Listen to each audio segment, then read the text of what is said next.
Qualified plans are tax-deferred savings accounts sanctioned by the federal government, which is what makes them qualified. Qualified plans provide a tax deduction at the time of deposit. Non-qualified accounts are accounts that do not receive tax deductions at the time of the contribution, but may provide tax-favored treatment at the time of withdrawal. This discussion will focus on qualified plans such as your 401k, IRA, SEP, and simple retirement accounts. Do people pay more taxes than they have to? The obvious answer is yes, but not because they want to. Most people would prefer to avoid taxes today at almost any cost. Hence, one of the most common recommendations of where to place your money to grow for the future is in qualified retirement accounts. The most common of these is the 401k. What do qualified plans do? The number one response is that they defer taxes. If that is what you said they do, you were only half correct.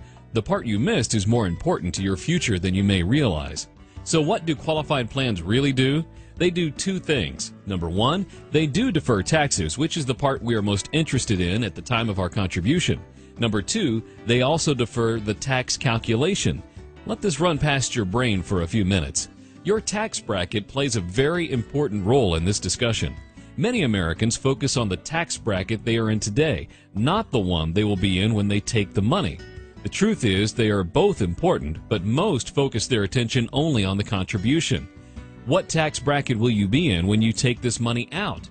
This question should receive more attention than it is getting from most. Let's assume you're investing money in one of these accounts. You probably thought doing so would save you taxes. You may have even received information from tax professionals that you will save taxes. The truth is, these accounts are not tax savings accounts at all, but tax-deferred savings accounts. That means that you will pay the tax eventually. The pressing question is, at what bracket? If you take the money out in a lower tax bracket than when you put it in, you win.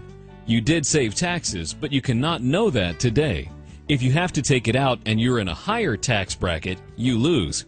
An interesting thought, at the time of withdrawal, the IRS is not going to ask you what tax bracket you were in at the time of your contribution. Their only concern is what bracket you are in at the time of withdrawal. What tax bracket will you be in during retirement? Higher, lower, or the same? Let's say you wanted to borrow $10,000. You would ask two questions before you took the money. The first question would be, how much interest do you have to pay? The second question would be, when do you have to pay it back? If the lender responded by saying, we have enough money right now and don't need any payments from you at this time, but there will come a time when we will need the money, and when we know how much we need, we will be able to determine how much interest we have to charge to get the amount we need. Would you cash that check? Absolutely not. But this is exactly what we are doing with the government in qualified accounts. They're not saying you do not owe the tax. They are saying you can pay the tax later. At what bracket? That is a good question. Knowing this information means that it is impossible for anyone to tell you how much money you will save by making a contribution today to a qualified plan. It's impossible because they do not know the withdrawal tax bracket. Assume you're in a 30% tax bracket and you wish to make a contribution of $10,000 to your qualified plan. The best one could and should say is that the apparent tax benefit of making a $10,000 contribution today would be $3,000. What many miss is the fact that the $3,000 you saved in taxes today will be due at interest in the future. You wrote the check for $10,000 to the plan, but you only have $7,000 in the plan. The government has their share, $3,000, in the plan as well. Had you claimed the $10,000 in income, you would have paid your tax of $3,000 and received the balance of $7,000. The government is allowing you to defer the tax. You did not save any tax. You did not get a check back in the mail. You simply did not have to pay it today. The money you think you are saving is actually in your qualified account. They understand opportunity cost as well. They will want their $3,000 back one day at interest.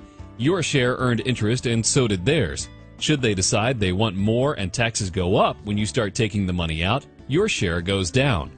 If the account value grew to $1 million, your share would be $700,000 and the government's share would be $300,000, assuming a 30% tax bracket.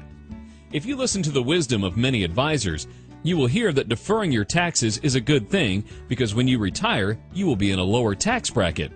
They are not necessarily wrong because most people do retire in a lower tax bracket.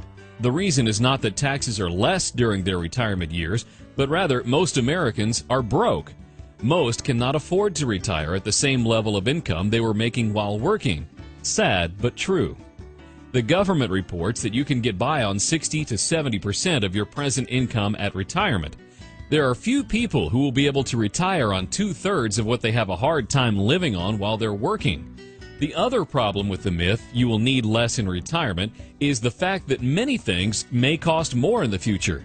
Many believe this factor will not be that large a burden because they plan to have their home paid off by the time they retire. Let's assume your home is paid off by the time you retire. Will it be a problem during your retirement if your medical costs are more than your current mortgage payment? Will your property taxes be less during retirement? These are things that few advisors may take into consideration in planning for your future, but may have an impact on your lifestyle during your retirement. While most people do retire in a lower bracket, remember that you are not most people. You do not have to be one of the most. Don't misunderstand what we are saying. We are not saying these plans are bad. We are simply helping you understand what they do. These accounts can be a great source for retirement savings, and most people who have access to such accounts should consider using them, especially if you're getting a company match. If you are not getting a match, what are you getting? Tax deferral. It's better than trying to accumulate money in a taxable environment, but don't forget you will pay the tax. Unfortunately, the money in these accounts is not accessible during your accumulation years. Since you do not have access to the money, you may be forced, like other Americans, to finance major purchases like your car. Lack of accessibility can indirectly have a negative impact on your qualified plan. Assume you're earning 8% return in your qualified investment account, but you are also financing the car you drive to work at 8%. Can you see what's happening? The interest you are earning in your left pocket in your retirement account is being transferred away in your right pocket. The interest you are earning in your qualified plan at work is being lost on the way to and from work. When you add credit card interest and personal loans on top of the cost to finance your cars, you could find yourself in neutral, meaning you're losing as much as you are saving. Unfortunately, many will find that their financial future is actually in reverse. The sad truth is that many Americans will transfer more wealth financing the cars they drive to work than they will have accumulated in their lifelong savings account. There are rules that you need to know about access to this money. You cannot get in the line to access the money until you're 59 and a half without penalties. You must get in the line and start taking the required minimum distribution at age 70 and a half to avoid a 50% penalty on the amount you should have taken but did not take. Who's helping you with the rules? You remember playing tic-tac-toe as a child? Who won the first game when you played? It was probably the person who taught you the game. They told you the rules were simply to get 3 in a row. You may have lost regularly until you learn the strategies of the game. The government has rules that apply to accumulating money in qualified accounts. Few people understand all the rules before they begin playing. Not knowing the rules may result in losing hundreds of thousands of dollars. The rules all change when you start withdrawing the money, and if you are not getting the right information, you may lose much of what you worked so hard to achieve. If your thoughts were challenged in this information, we would recommend that you sit down with the financial services professional that gave you this video and allow them to help you gain a better understanding on the rules that apply to your qualified retirement account. You should understand that you are not saving taxes. You are simply deferring them, and you will have to pay them at some future tax bracket yet to be determined. Your tax bracket could be higher or lower at that time. Here's an even more compelling reason to get together with someone who can help you with the rules. What is your exit strategy? Is your plan to pay all the tax? If there were opportunities to avoid paying some of the taxes that you deferred, would you want to know how to do that? We hope this video has challenged you to realize that there is possibly more you need to know about these types of retirement accounts. What you don't know about them could be more important than what you do know. Call today and let us help you with the rules so that you may play more efficiently.